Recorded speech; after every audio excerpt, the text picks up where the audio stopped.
Olá, meu nome é Bernardo Borges Sandoval e essa é a apresentação das máquinas de Turing da atividade 1 de teoria da computação. Vamos em frente. Esse é o autômato, máquina de Turing, que resolve a linguagem da primeira questão. A linguagem apresentada basicamente é uma linguagem em que o número de A's da entrada multiplicado pelo número de B's da entrada tem que ser o número de C's da entrada. Ele é um autômato simples, ele tem 6 estados e ele é determinístico. Qual que é a ideia dele? A ideia dele é que ele faz a multiplicação fazendo somas sucessivas. Ele encontra um A no início da fita e troca ele por um Azão. Daí ele percorre a fita até encontrar um Czinho, que ele transforma num Czão. Daí ele volta até encontrar um Azão e passa para o próximo Azinho. Faz a mesma coisa até encontrar um Czão. Assim, basicamente, se haviam 2 Azões, ele transforma 2 Czinhos em 2 Czões. Quando ele volta e ele percebe que ele transforma todos os Azinhos em Azões, ele transforma um Bzinho no Bzão. Ou seja, ele transformou todos os ele transformou o número de Cs igual ao número de Azinhos uma vez. Cada B representa uma iteração desse processo de transformar Czinhos e Czões número de vezes igual ao número de As. Ele transforma o Bzinho no Bzão, volta até o início da fita, ele vai transformando os Azões de volta para Azinhos e faz de novo o mesmo processo. Ele transforma um Azinho no Azão, procura um Czinho, transforma no Czão. Volta, faz a mesma coisa, mais uma vez. Ele vai chegar até aqui, ele vai ver que ele já transformou todos os Azinhos em Azões, vai procurar o próximo Bzinho, vê que tem outro Bzinho, transforma no Bzão e transforma os Azões em Azinhos de novo e executa de novo. Quando ele acaba de executar, ele vai transformar o último Bzão no Bzinho e o próximo símbolo depois disso, geralmente eram Bzinhos, né? Ele vê que não tem mais Bzinhos, ou seja, ele acabou de executar. Ele transformou o número de Czinhos em Czões igual ao número de A's vezes o número de B's e ele checa se só esse tem Czões. Se tivesse Czinho sobrando, se ele encontrar Czinho, significa que tinham mais Czinhos do que deveria e ele rejeita a palavra. Também durante a execução, se ele não encontra Czinho suficiente, ele vai rejeitar a palavra ali no estado Q1. Ele vê que todos os Czinhos são Czões agora, vê que não tem mais nada depois disso e ele aceita a palavra. Aqui tem uma execução do multiprogram com diferentes inputs. Aqui tem uma ordem aleatória de A's e B's, ele rejeita. Aqui tem vários Czinhos, muito mais do que deveria ter, só deveria ter um, ele rejeita. Aqui tem Czinhos de menos do que deveria, ele rejeita. Aqui tem o número correto, 2A's, 3B's, 6C's. 2 vezes 3 é 6, aceita. 1 vezes 1 dá 1, ele aceita. Aqui ele rejeita porque não tem um B. E aqui a gente tem 4A's, 2B's, 8C's e ele também aceita a palavra. Essa é a implementação da segunda máquina, que quer verificar se o número de zeros na palavra é um expoente de 2, é uma potência de 2. A implementação dessa máquina é muito simples. Essa máquina ela pode ser encontrada em bastante livros. Na verdade, o próprio livro que é trazido como bibliografia básica da matéria, quando ele introduz máquinas de Turing, ele implementa essa máquina. Ela é uma máquina bem conhecida e o funcionamento dela é relativamente simples. A gente coloca o início da palavra aqui com um S no lugar de X, no lugar do zero, e daí basicamente a gente faz um processo alternado. A gente vai olhando os zeros que a gente encontra no caminho. Um zero a gente marca com X, o outro zero a gente passa. Um a gente marca com X, o outro zero a gente passa. Um a gente marca com X, o outro zero a gente passa. Qual que é a ideia? A cada iteração desse processo, a gente reduz o número de zeros que tem na fita em 2, porque a gente vai colocando X. E se a gente conseguir reduzir em 2 uma vez, depois outra vez, depois outra vez, depois outra vez, até sobrar 1, significa que não é uma potência de 2, porque a gente foi dividindo por 2 e não deu errado. O jeito que ele vê se dá errado é se em algum momento, nessas divisões por 2, o resultado das divisões for ímpar, se existir um número ímpar de zeros, e ele verifica isso da seguinte forma. Quando ele acaba de colocar um X aqui, percebe que ele transita para o estado ele transita para o próximo estado só se ele encontrar o final de fita. Isso aqui só chega aqui depois dele ter colocado um X. Se ele encontra o final de fita depois de ter ignorado um zero, de não ter colocado um X, né? Se ele faz um X, um zero, e daí se ele faz um X, pula um zero e chega no final da fita, isso significa que a palavra tem que ser rejeitada. Aqui ele ignorou, não botou um X, depois botou e chegou no final da fita, comportamento correto. Ele volta a fita inteira até encontrar o final da fita e repete. Ele bota um X, ignora, bota um X. Como o último zero que ele encontrou, ele botou um X, ele continua corretamente. Volta para o final da fita, o último zero que ele encontrou, ele botou um X, ele faz corretamente. Eu vou mostrar aqui mais uma simulação de step, onde isso dá errado. 1, 2, 3, 4, 5. Aqui a gente tem uma coisa parecida, mas repara que o último zero que ele encontrou, ele pulou. Ou seja, quando ele encontrar o final da fita, o final dos símbolos, ele vai dar erro. Aqui a gente tem um multiple one, mostrando o número de zeros indo de 0, de 1, 0 até 10 ou 11. E aqui tem as máquinas. Para 1 ele aceita, para 2 ele aceita, para 4 ele aceita, para 8 ele aceita. Todas as outras versões são rejeitadas. Essa aqui é a terceira máquina que a gente implementa, a primeira máquina multifitas. Como dá para ver, ela é um pouco maior do que as primeiras.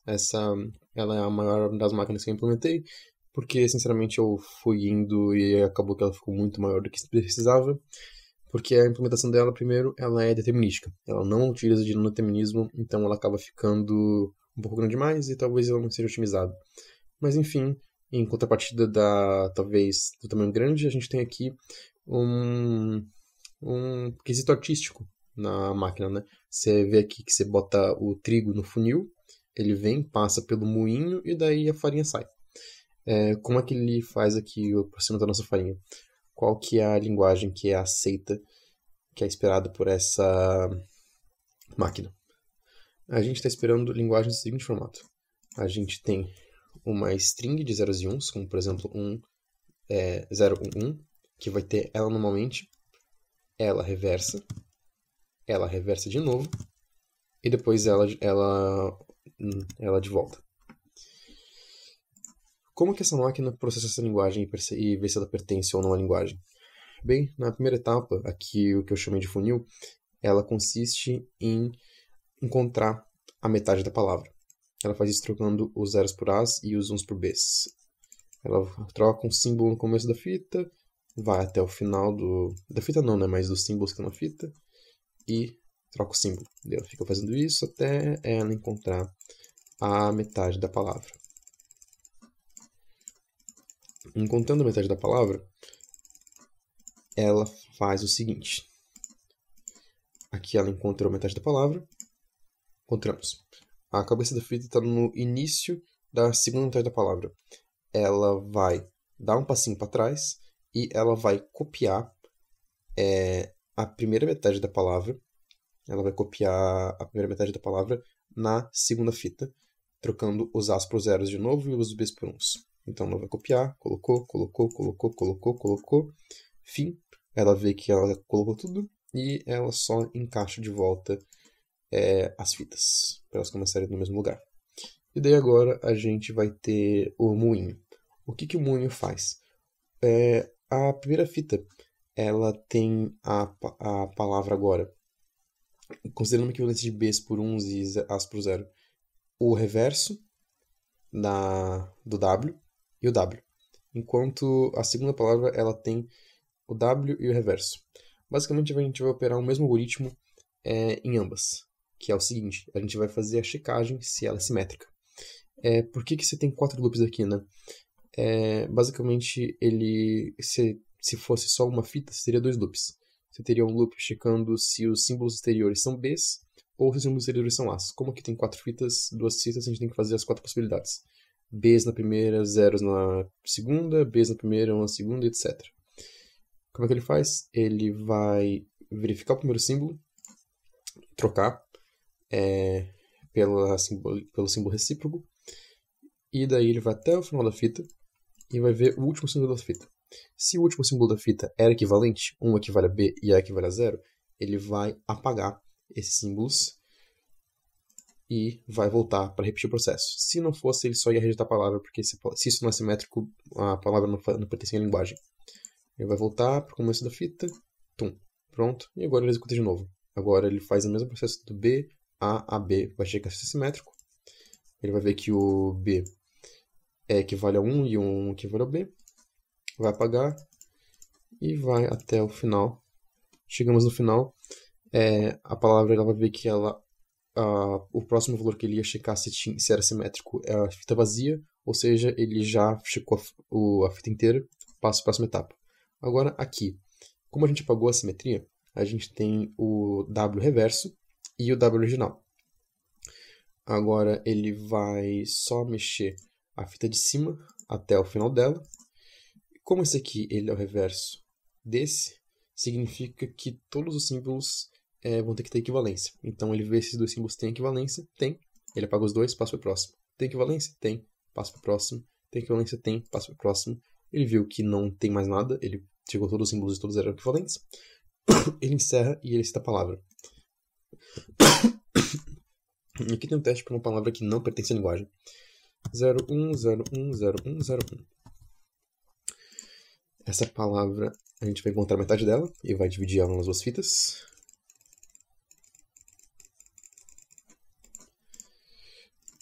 Dividida. A gente vai fazer a checagem para ver se ela é simétrica. Aqui ela vai encontrar que ela não é simétrica e pau, rejeitou a palavra. Aqui a gente vai fazer um segundo teste, onde a gente tem duas palavras que elas são simétricas, as duas metades, mas elas não são reversas.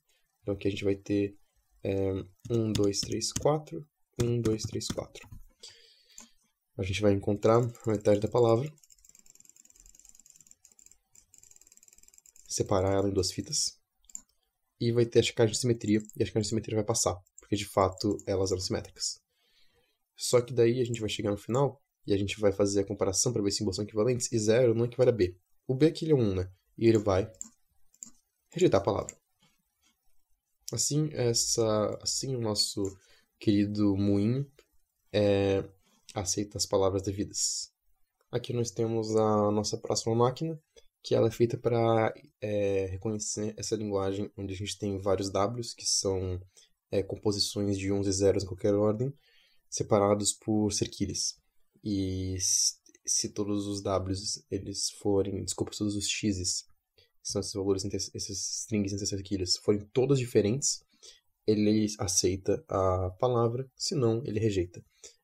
Quem computa isso é o nosso querido peixe. Aqui tem o corpo do peixe, a cauda e a brabatana. Como é que ele faz isso? Basicamente, relativamente simples. Ele copia da primeira cerquilha até o próximo valor que ele... até a próxima cerquilha na segunda fita. Ele implementa isso com duas fitas. E daí ele vai passar comparando isso com todos. Ele vai andar nos símbolos um por um, checando se os símbolos são idênticos. Se ele checar que os símbolos são idênticos, dá de ver que nesse loop, 1, 1, ele dá right, 0, 0, ele dá right. Ele fica preso nesse estado. A partir do momento onde ele encontra, aqui tem todas as possibilidades, ele encontra símbolos que não batem, que é o caso aqui, ele vai transitar para o próximo estado. Ou seja, o símbolo dentro dessas duas cerquilhas era diferente do símbolo aqui. Fechou? Ele vai passar para o próximo estado, para a próxima cerquilha, e vai voltar a fita 2 para fazer a análise. Ele volta para esse estado e faz a comparação. Encontrei que era diferente, já passo para o próximo estado, ando até o final para a próxima cerquilha e volto para o início. Opa, esse aqui é o mesmo símbolo, então ele passa. Encontrei, não é mais o mesmo símbolo, passei, volto para o começo. Quando ele verifica aqui que ele chega no final dos símbolos da primeira fita, ele volta lá para o começo da primeira fita e ele copia o próximo símbolo. Ele copia o próximo trecho e faz as comparações. Compara, vai até o final e repete. Coloca o próximo símbolo na próxima fita e assim ele faz a comparação de todos com todos. relativamente simples. Como é que ele encerra? Ele vai ver aqui que o primeiro símbolo já não é, ele vai até o final, ele vai chegar aqui, ele vai copiar a cerquilha, e daí quando ele chegar nesse estado, que é o estado em que ele deveria iniciar as comparações, ele vai ver que não tem mais nada para comparar. Tudo foi comparado e deu tudo certo. Ele encerra. Vamos fazer aqui alguns testes. Teste mais simples, vamos testar aqui a string 01 com a própria string 01. Vamos testar com a 10 e daí com a 01. Deixa eu ver como que isso aqui dá problema. O início do funcionamento é normal, ele vai checar, e aqui ele vai tentar fazer a verificação da 01 com a 01, e ele vai passar para o próximo estado, e ele vai ver que ele chegou no final dessa fita e no final desse X aqui. E não existe transição que faz isso. Ele só cessa. Não tem transição que vai chegar no final aqui da segunda fita, que sempre vai ser um espaço vazio e uma cerquilha. Porque se ele chega ali é porque não teve diferença, então ele cessa. Simples. Também aqui a gente tem outro step. 0. Vamos testar assim. Vamos não botar a última cerquilha, mas uma palavra que em teoria deveria ser aceita. Ele vai fazer aqui a primeira checagem. Viu que os símbolos são diferentes. Passa para a próxima etapa. E cadê a última cerquilha?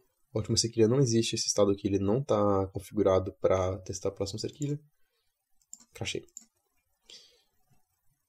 Simples. Como deu para ver até agora, a gente não... Eu não usei determinismo em nenhuma das máquinas e esse continua sendo o caso. Essa aqui é a máquina que computa Fibonacci. Ela até que é mais elegante do que eu achei que ia ser quando o programa foi apresentado. Aqui dá pra ver, a gente tem a cabeça, a mão, o quadril e 2 pés. A gente tem um homem, ou uma mulher também, chutando a máquina. Ele odeia a máquina. Não é bem um bom sentimento, mas eu consigo ver como alguém ficaria frustrado se eu não conseguisse ver a solução para isso aqui. Como que a gente faz? A gente basicamente tem aqui a nossa entrada. Ela consiste de um número qualquer de zeros. A linguagem é só qualquer string de zeros porque ela só quer produzir um resultado. Ela sempre vai aceitar qualquer palavra, ela sempre cessa. Mas como? Era uma máquina de Turing de 3 fitas. Qual que é a ideia? Esse trecho aqui inicial, ele é para fazer os casos base. O Fibonacci ele é um processo recursivo, mas ele tem os casos base que se eu não boto nenhum símbolo, ele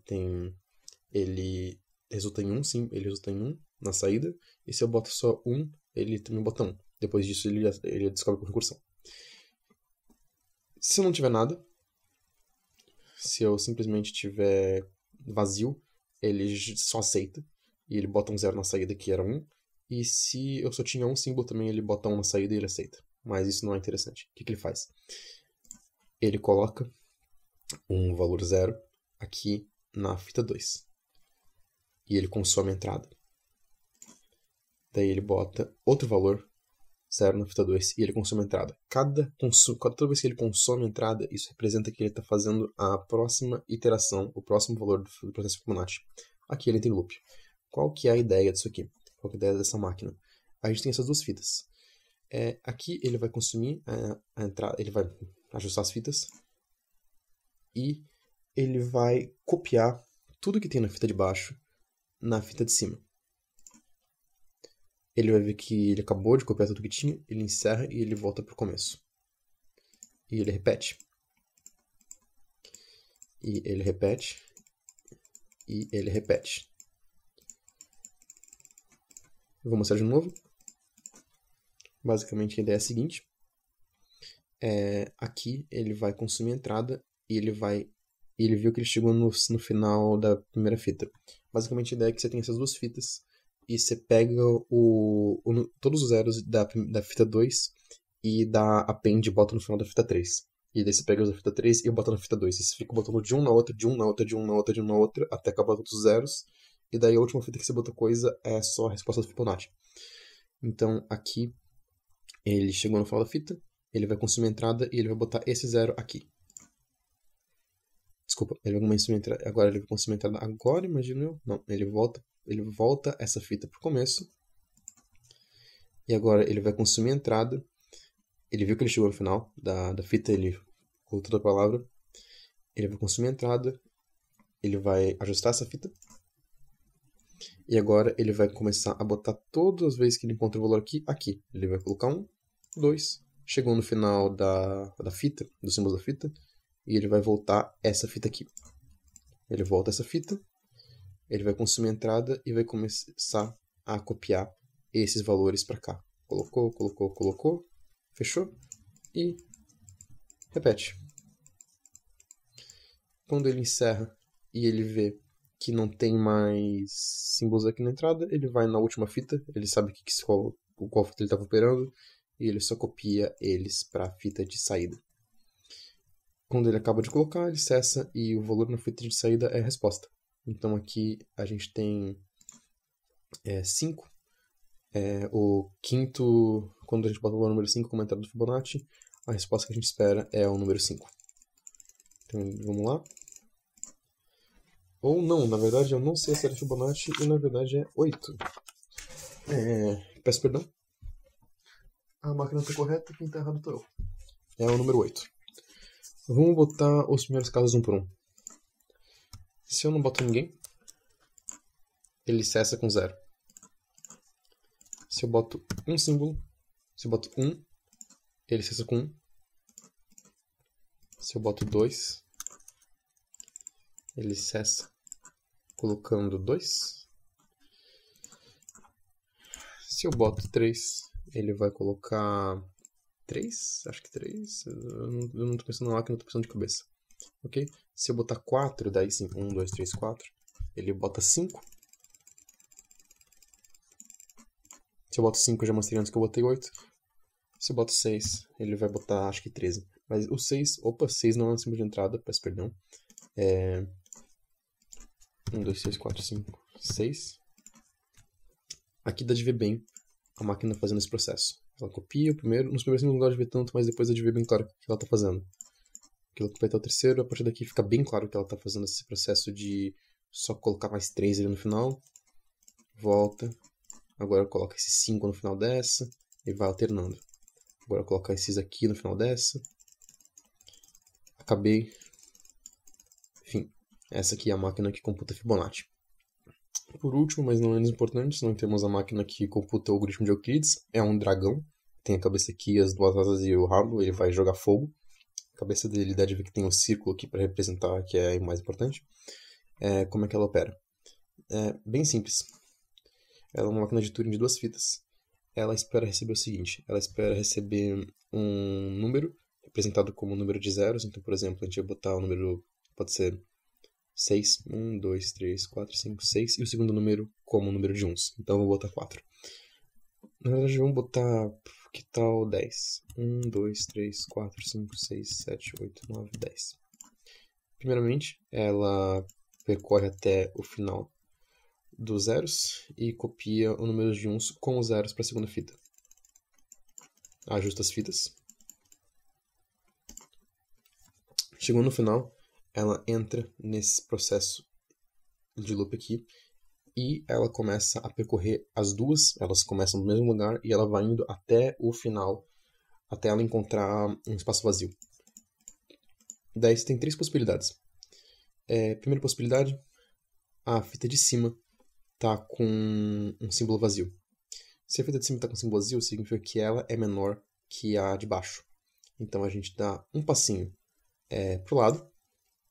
E para cada zero que eu encontrar na fita de cima, eu vou apagar o zero da fita de baixo. Então eu vou apagando, apagando, apagando, apagando, apagando, apagando, apagando. Dou um passinho para a esquerda. E agora eu ajusto as fitas para recomeçar o processo. Próxima etapa, mesma coisa. Dei um passinho para a esquerda. Dou outro passinho para a esquerda. Dou outro passinho para a esquerda. Encontrei um espaço vazio só nessa primeira. Significa que eu tenho que pegar esses 4 e apagar 4 dessa de cima. Dou um passinho e para cada zero aqui, apago um zero em cima. Apaguei, apaguei, apaguei, apaguei. Eu ajusto as fitas e volto para cá. Mesma coisa, encontrei aqui um espaço vazio em ponto que eu não tinha. Apago, apago, volto, ajustei as fitas. E agora acontece uma coisa muito interessante que é, se ele encontra espaço vazio nas duas ao mesmo tempo, ele aceita a palavra e cessa. Por quê? Porque se ele encontrou os iguais, significa que eles tinham esse valor. E esse é o máximo divisor comum. O máximo divisor comum de 4 e 6 é 2. Aqui, por exemplo, se a gente colocar 1, 2, 3, 4, 5, 6, 7, 8, 9, 10, 11, 12 zeros. E 1, 2, 3, 4, 5, 6, 7, 8, 9, 10, 11, 12, 13, 14, 15, 16, 17, 18 uns. O que a gente tem? A gente vai lá, copia para outra fita. Eu gosto de ver elas operarem, acho bonito. Vamos lá no começo. Vamos ver quem acaba primeiro. Opa, de cima acabou primeiro. Andei, apago o de cima no de baixo. Igual as fitas. Quem acaba primeiro? Opa, apago o de baixo no de cima. Copio e encontrei. Mínimo de comum, máximo de comum entre 12 e 18, 6. Vamos colocar aqui 1, 2, 3, 4. 1, 2, 3. O número primo. O que acontece com o número primo? A gente copia. Repara aqui que eles são diferentes. E apaga. Sobra só um. Se sobrou só um já era, porque daí ele vai ficar apagando todos. É um pouquinho chato, mas ele vai apagar e vai chegar em 1. Vamos tentar aqui também. Vamos colocar o número 2 contra 1, 2, 3, 4, 5, 6, 7, 8, 9, 10, 11, 12, 13. 13. O número mais primo que existe. Ele vai copiar. E vai ficar apagando de 2 em 2 o número de baixo. Até chegar só em 1. Chegou só em 1. E ele apaga o número de cima. Bateu 1, fechou. O algoritmo de Euclides implementado e funcionando aqui no Dragão.